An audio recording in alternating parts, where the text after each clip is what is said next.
Me llamo Alonso Valcárcel. Tengo 67 años y durante más de 3 décadas fui uno de esos hombres que entraban en una sala y lograban que el resto se enderezara en la silla sin saber muy bien por qué. No era por miedo, ni siquiera por autoridad pura. Era porque yo había construido una vida impecable, de esas que desde fuera parecen una promesa cumplida. Director de operaciones en una promotora inmobiliaria de prestigio en Madrid, socio menor desde hacía 11 años, propietario de una casa amplia en La Moraleja, un apartamento en Valencia frente al mar que casi nunca usaba, 2 coches alemanes pagados al contado y una reputación de hombre serio, elegante, fiable. Eso era yo, o al menos eso creía.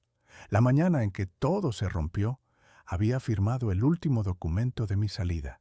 32 años de trabajo, reuniones imposibles, vuelos a Bilbao, Sevilla, Lisboa, fines de semana perdidos revisando presupuestos, cenas aplazadas, vacaciones interrumpidas por llamadas urgentes.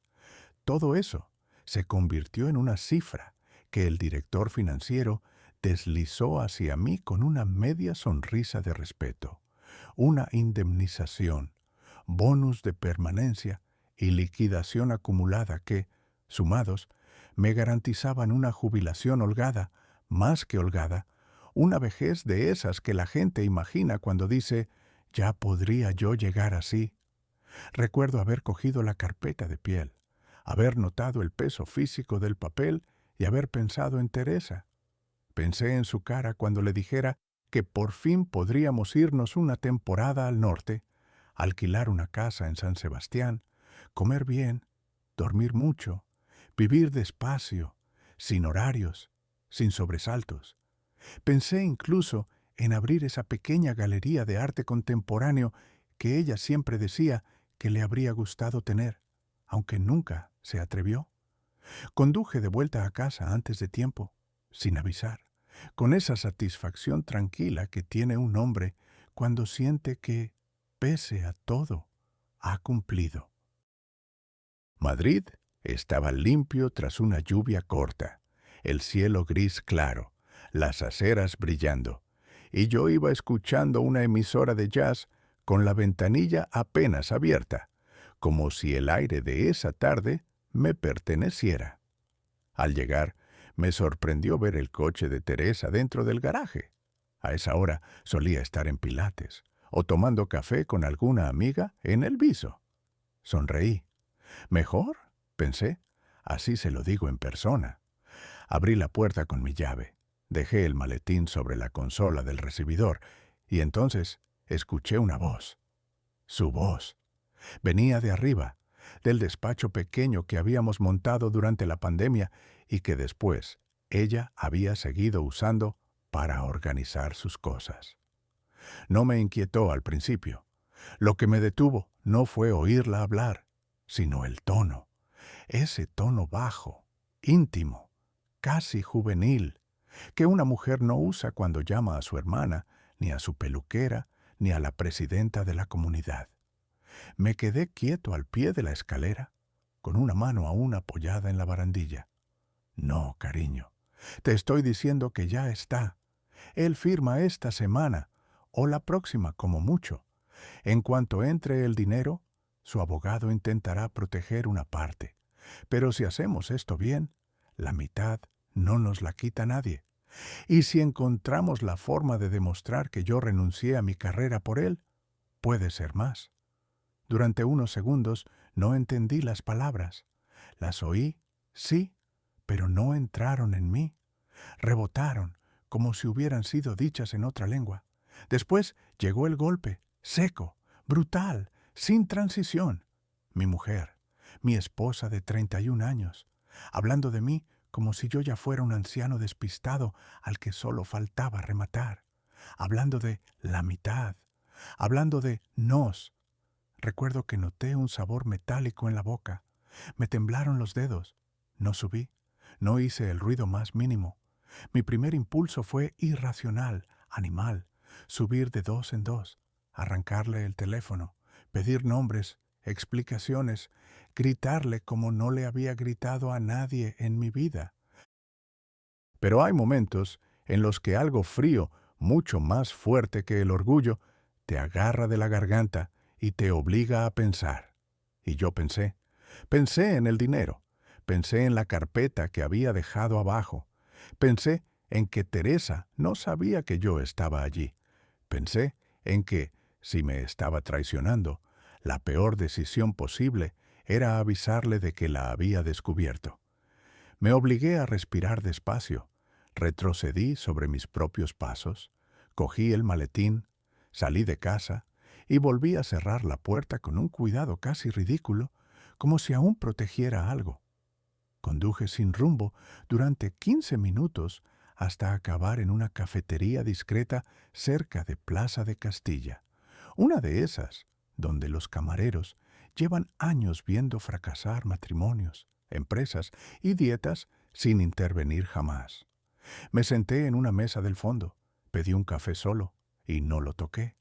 Miré mi reflejo en el cristal, traje azul marino impecable, reloj suizo, cabello gris bien cortado, mandíbula aún firme para mi edad, el retrato exacto de un hombre que se cree difícil de engañar. ¡Qué ridículo! Empecé a rebobinar mentalmente los últimos 2 años. Teresa más pendiente del móvil. Teresa diciendo que quería espacio. Teresa defendiendo de pronto ideas sobre independencia económica, sacrificios invisibles, matrimonios en los que una parte cede demasiado. Teresa interesándose por documentos que jamás le habían importado. Teresa preguntando, con una ligereza ensayada, cómo funcionaban exactamente mis bonus diferidos, mis fondos, mis derechos como socio. En su momento, no vi nada, o mejor dicho, no quise verlo, porque cuando un hombre ha invertido media vida en sostener una imagen de estabilidad, acepta pequeñas incoherencias con tal de no dinamitar el edificio entero. Saqué el teléfono. No llamé a ningún amigo. A cierta edad, uno aprende que la mayoría de los amigos sirven para comer, recordar y brindar, no para cargar con la vergüenza. Llamé a Nuria Gadea, directora de cumplimiento normativo de la empresa. Llevábamos 16 años trabajando juntos. Era la única persona en la oficina en quien confiaba lo suficiente como para hacer una pregunta sin rodeos. Nuria, necesito que me digas algo y necesito que seas honesta. ¿Alguien ha pedido acceso anticipado a mi expediente de salida? Hubo un silencio corto, profesional. ¿Ha pasado algo, Alonso? Solo contéstame. Tardó menos de 10 minutos en devolverme la llamada.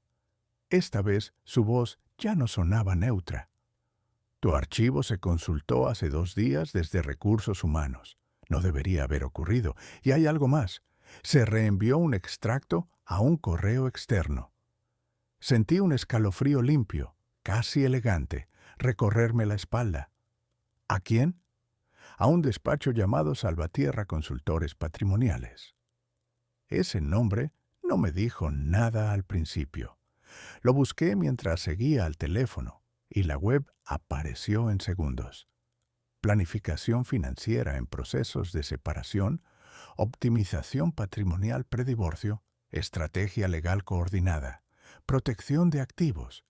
En la foto principal, un hombre de unos 50 años, sonrisa de revista cara, americana beige, ojos de quien está acostumbrado a entrar en vidas ajenas cuando ya arden. Debajo del nombre, Iván Salvatierra, especialista en estructuras de patrimonio familiar. Familiar. Casi me reí, no de humor, sino de asco. Mi mujer no solo estaba planeando dejarme, ya había puesto a trabajar a gente experta en exprimir matrimonios desde dentro, y alguien en mi empresa había colaborado. Me levanté de golpe. Dejé el café intacto, pagué y volví al coche con una claridad que no había sentido en años. Ya no era tristeza, ni siquiera rabia. Era otra cosa. Precisión. Durante el trayecto de vuelta no pensé en lo que había perdido. Pensé en lo que aún no sabían ellos. Teresa no sabía que yo la había oído. Ese tal Iván Salvatierra no sabía con quién se estaba metiendo. Y, sobre todo, ninguno de los dos sabía que yo no era un jubilado blando soñando con paseos y vino blanco frente al mar. Yo había negociado operaciones de decenas de millones. Había visto socios traicionarse con una sonrisa y abogados despedazar acuerdos palabra por palabra. Si querían guerra, cometieron un error. Me la declararon antes de dejarme desarmado. Entré en casa 2 horas después. Teresa estaba en la cocina, de espaldas, cortando cebolla para una tortilla de patatas, la radio puesta baja, el ambiente doméstico tan normal que por un segundo resultaba obsceno. Se giró, me vio y sonrió con esa naturalidad perfecta que solo tienen los mentirosos entrenados. «Qué tarde, pensaba que hoy salías antes». La miré con una calma que a mí mismo me sorprendió. «He tenido que cerrar un par de cosas». «¿Todo bien?» «Todo bien», respondí. Y mientras la veía servirme una copa de Rioja, como si no estuviera calculando cuánto valía cada año de mi vida junto a ella, entendí algo decisivo. La traición no siempre entra gritando. A veces te da un beso en la mejilla, te pregunta si quieres hielo y espera pacientemente a que firmes tu ruina. Yo levanté la copa, brindé con mi propia esposa y sonreí, porque en ese instante, aunque ella todavía no lo sabía, la partida acababa de empezar. Me desperté al día siguiente antes de que sonara el despertador a las 5:20, con una claridad incómoda, casi quirúrgica, como si mi mente hubiera decidido dejar de protegerme de la verdad durante la noche. Teresa dormía a mi lado, tranquila, respirando con esa serenidad que solo tienen quienes creen que controlan la situación. La miré durante unos segundos, no con ternura, no con odio, sino con una curiosidad fría, como si intentara entender en qué momento exacto dejó de ser mi esposa para convertirse en alguien capaz de planear mi ruina con precisión milimétrica. Me levanté sin hacer ruido, me duché, me vestí con uno de mis trajes de siempre y salí de casa sin desayunar. No iba a la oficina, ya no pertenecía a ese mundo, pero aún tenía acceso a algo más importante, la información. Conduje hasta una asesoría legal en el barrio de Salamanca, una de esas firmas discretas que no hacen publicidad, pero llevan décadas resolviendo conflictos de alto patrimonio sin levantar polvo. La abogada que me recibió se llamaba Carmen Urrutia, 50 y tantos, mirada firme, voz baja, de las que no necesitan imponerse para que la escuchen. Le conté todo sin adornos: la llamada, el despacho Salvatierra, el acceso ilegal a mi expediente, los 31 años de matrimonio, que al parecer ahora eran un activo a repartir. No me interrumpió, no se sorprendió, solo tomó notas. Cuando terminé, se recostó ligeramente en su silla y dijo algo que me atravesó más que cualquier grito. «Su esposa no está improvisando, señor Valcárcel, está ejecutando un plan». Asentí. Ya lo sabía, pero escuchar esas palabras en voz alta le dio forma definitiva. «Bien», continuó, «eso significa que usted tampoco puede improvisar». Sacó una carpeta, la abrió con calma y empezó a enumerar, no opciones, sino movimientos. Primero, usted actúa como si no supiera nada. Segundo, no mueve un solo euro todavía. Tercero, necesitamos saber hasta dónde llega la colaboración entre su esposa y ese consultor. Cuarto, el tiempo es clave. ¿Cuándo entra exactamente su dinero? Le di la fecha. 30 días. Carmen sonrió apenas, como si hubiera encontrado una grieta en el muro. Perfecto. Entonces, tenemos margen. Me explicó con una claridad casi brutal cómo funcionaban esos casos, cómo algunos cónyuges, asesorados por especialistas, construían narrativas de sacrificio personal para reclamar más del 50%, cómo se manipulaban tiempos, cómo se preparaban acusaciones de control financiero para inclinar la balanza. Mientras hablaba, entendí que yo no era un caso excepcional, era un perfil perfecto. Hombre con patrimonio alto, matrimonio largo, esposa aparentemente desvinculada del crecimiento profesional. Una oportunidad clara. Pero hay un problema en su contra, dijo mirándome directo. Usted ha sido el proveedor principal durante décadas. Eso juega a su favor si sabemos usarlo. Salí de allí con una lista de instrucciones precisa y una sensación que no había experimentado en años. No control, pero sí dirección. Esa misma tarde hice la segunda llamada importante. No a un amigo, no a un familiar, sino a alguien que sabía moverse donde la ley se vuelve difusa sin romperse del todo. Se llamaba Javier Llorente, ex inspector, ahora investigador privado.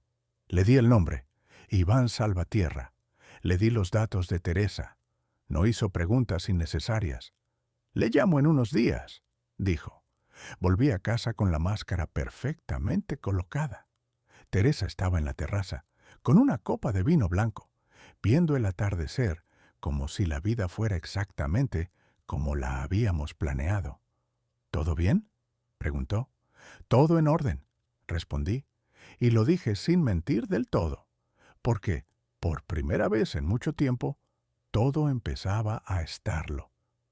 Durante los días siguientes, interpreté el papel con una precisión que habría admirado en cualquier negociación. Hablábamos de viajes, de mudarnos a algo más pequeño, de vender la casa cuando fuera el momento adecuado. Ella escuchaba, asentía, incluso proponía ideas, y cada palabra suya tenía ahora un doble fondo que yo analizaba en tiempo real. Pero lo más inquietante no era su estrategia, era lo bien que la ejecutaba. Si no hubiera escuchado aquella llamada, jamás habría sospechado. Al cuarto día, Javier me llamó. «Tengo algo». Nos citamos en un despacho discreto cerca de Chamartín. Sobre la mesa había varias fotografías. Teresa entrando en un restaurante en Pozuelo. Teresa sentada frente a un hombre que no necesitaba presentación. Iván Salvatierra. Teresa riendo. Teresa tocándole el brazo con una familiaridad que no deja lugar a dudas. Pasé la primera foto sin reaccionar. La segunda. La tercera. «Hay más», dijo Javier. Sacó otra carpeta. Hotel en Toledo. 2 entradas, 2 salidas. Fechas, horarios, 8 meses. 8 meses de una vida paralela perfectamente sincronizada con la mía. No sentí celos. Eso me sorprendió más que todo lo demás. Sentí otra cosa, una especie de limpieza brutal, como si todo lo que creía sólido se hubiera derrumbado de golpe, dejándome ver por fin el terreno real sobre el que estaba pisando. ¿Relación personal o solo estrategia?, pregunté. Javier dudó apenas un segundo. «Ambas», asentí. Tenía sentido. Negocio y deseo, la combinación perfecta para destruir a alguien sin dejar rastros evidentes. «Siga», dije. Él ha llevado al menos 12 casos similares en los últimos 3 años. En la mayoría, su cliente terminó con más del 50% del patrimonio. En algunos, mucho más. «¿Cómo?». Javier se encogió de hombros. Tiempo, información, presión y errores de la otra parte. Cerré la carpeta despacio. Error. Esa palabra se quedó flotando en mi cabeza. Yo no iba a cometer ninguno. Esa noche, Teresa preparó mi cena favorita. Hablamos de cosas insignificantes. Se acercó, me besó en la mejilla y durante un segundo pensé en todas las veces que ese gesto había sido real. Después, recordé las fotos y entendí algo definitivo. no estaba perdiendo un matrimonio. Ese matrimonio ya no existía. Lo que tenía delante era una negociación encubierta.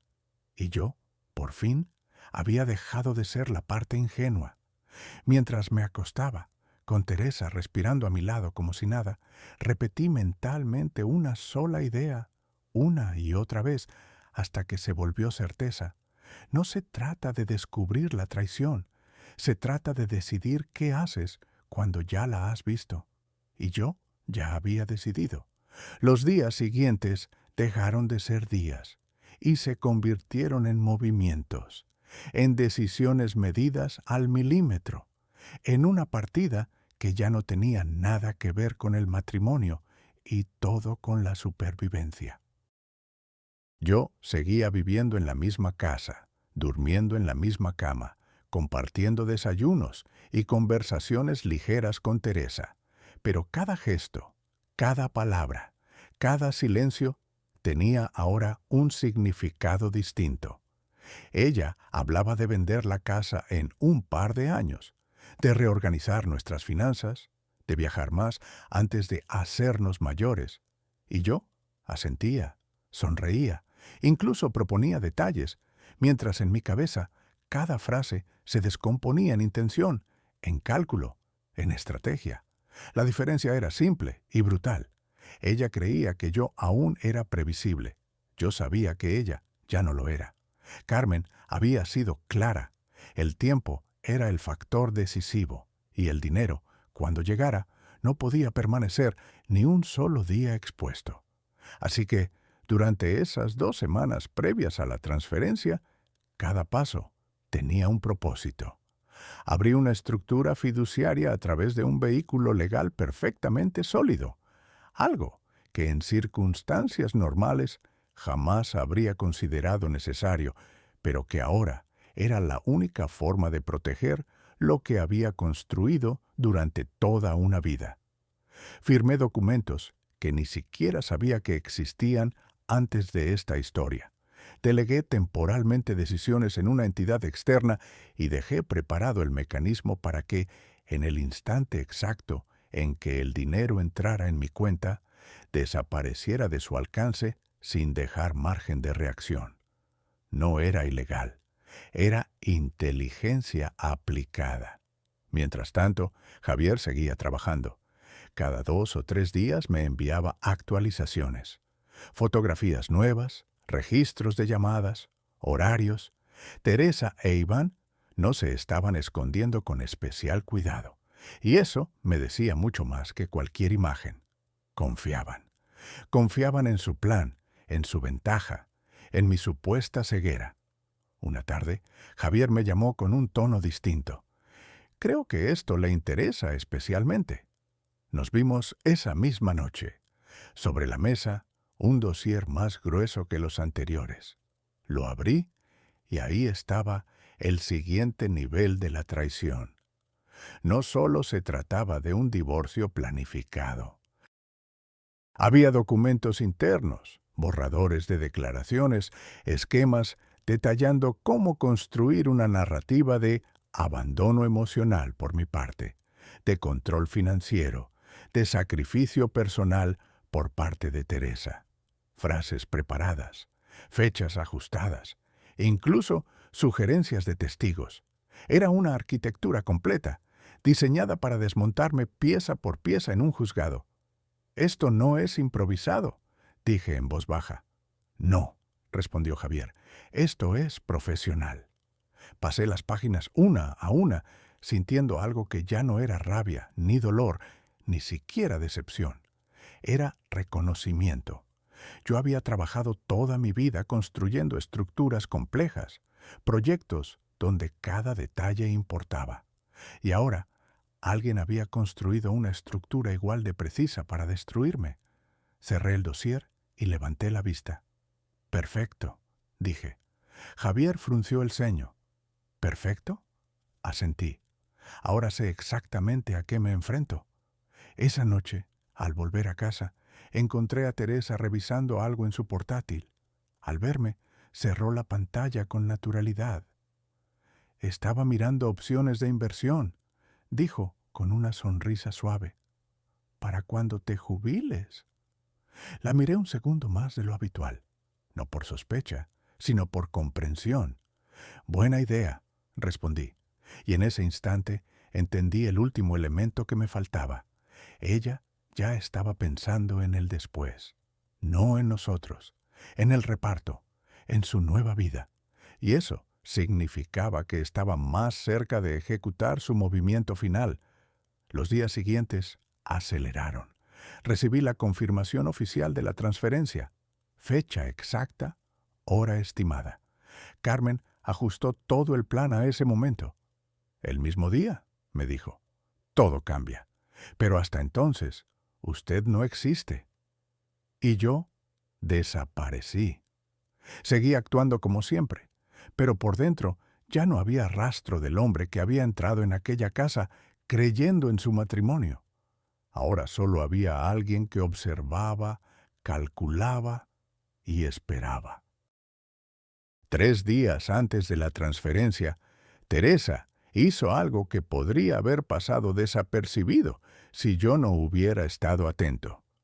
Me preguntó, con una ligereza demasiado ensayada, si había hablado ya con algún asesor sobre cómo estructurar el dinero. «No quiero que cometamos errores fiscales», añadió. «Errores». La misma palabra que había leído en aquel dossier. Sonreí. «Aún no», respondí, «pero lo haré». Asintió, satisfecha. Creía que estaba guiando mis pasos. No sabía que ya iba 10 movimientos por detrás.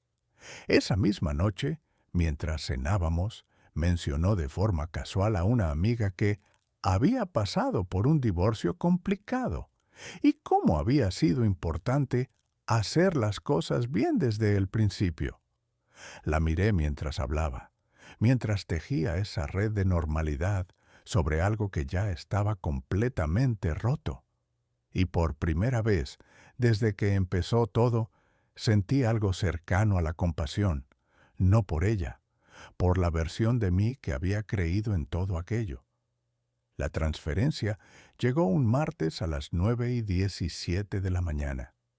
Lo supe antes de abrir la aplicación del banco. Lo sentí, esa calma extraña que precede a los momentos irreversibles. A las 9:18, el dinero estaba en mi cuenta. A las 9:42, ya no lo estaba. A las 10:05, Carmen me llamó. «Está hecho». Me quedé en silencio unos segundos. 32 años de trabajo, protegidos en menos de una hora.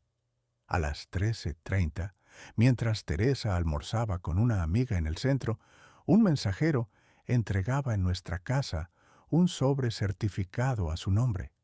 Dentro no había explicaciones, no había reproches, solo había un inicio formal. La partida había cambiado de fase, y esta vez yo llevaba la delantera. Cuando Teresa volvió a casa aquella tarde, yo ya estaba sentado en la terraza con una copa de vino, exactamente en el mismo lugar donde habíamos visto atardeceres durante años, como si nada hubiera cambiado, como si el mundo no acabara de inclinarse en silencio. La vi entrar, dejar el bolso, saludar con normalidad, pero algo en sus manos lo delataba. No era temblor, era control, una rigidez contenida que solo aparece cuando alguien ya ha leído algo que no esperaba. «Ha llegado algo para ti», dije, sin levantar la voz, señalando el sobre en el recibidor. Teresa caminó despacio, lo miró apenas un segundo y lo abrió de pie, sin sentarse, sin preguntar. Leyó la primera página, luego la segunda, y cuando levantó la mirada, ya no estaba mi esposa. Había desaparecido en ese gesto mínimo. En su lugar había alguien que entendía, demasiado tarde, que el tablero no era el mismo. «¿Qué es esto?», preguntó, pero no buscaba respuesta, buscaba tiempo. «El inicio», respondí, nada más. El silencio se volvió denso. Teresa dejó los papeles, respiró hondo y trató de recolocarse. «Alonso, podemos hablar.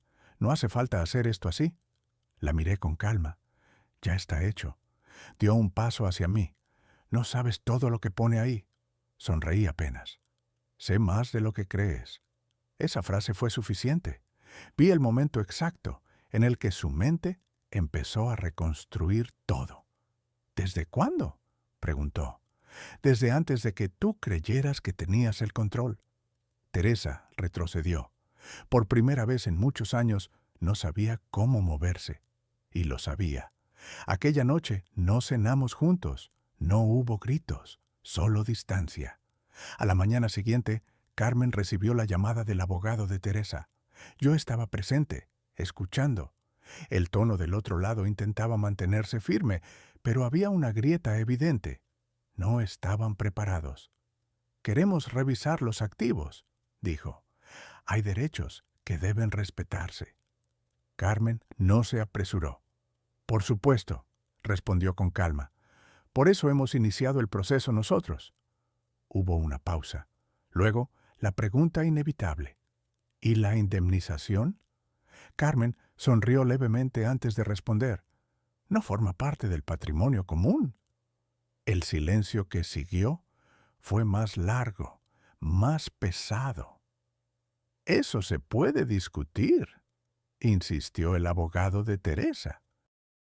«No en este caso», respondió Carmen con precisión, «y además disponemos de información que abre escenarios que, sinceramente, no creo que beneficien a su clienta». No hacía falta más. El mensaje era claro. Cuando la llamada terminó, Carmen me miró directamente. «El abogado de Teresa ya lo ha entendido. Han perdido la posición». Asentí. Esa misma tarde, Teresa pidió hablar. Esta vez no había suavidad, había urgencia. «Quiero un acuerdo», dijo directamente. «Nos sentamos frente a frente». «Habla», respondí. Tragó saliva antes de continuar.